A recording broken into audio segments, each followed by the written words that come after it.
Well, could more have been done to prevent the Club Q shooting and remove weapons from the suspect? We could get more clarity on that today. There has been scrutiny over an arrest last year when the suspect threatened their own family, but so far records about what happened last summer have been sealed. Denver 7's Veronica Acosta joins us live with what will be argued in court this morning, because Denver 7 is part of a group involved in getting these records unsealed. We are, and we've gotten bits and pieces of what happened in that 2021 incident, including an update of when the suspect was on police radar. And if a judge chooses to unseal records from last summer, we could learn more into the suspect's mindset, even the possible plan to commit mass murder, right? Take a look at this video on your screen. This is video from that 2021 incident that we're talking about.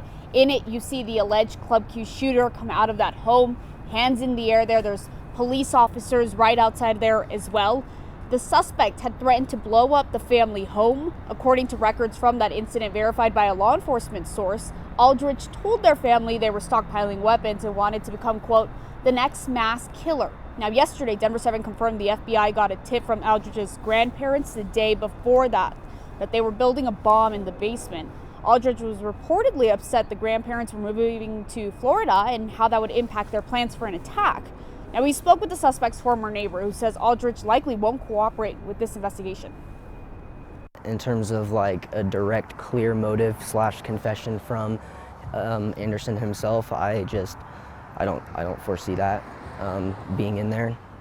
Based off of what I know about him, he's very standoffish towards law enforcement. Really important to note here that the FBI did conduct an assessment of Aldrich, but then stopped that assessment once they found out that El Paso County was moving forward with charges that we've now learned were later dropped. As far as we know right now, no one sought a red flag order that could have been used to take the suspect's weapons away. We're in Denver this morning. I'm Veronica Acosta, Denver 7. All right, thank you, Veronica.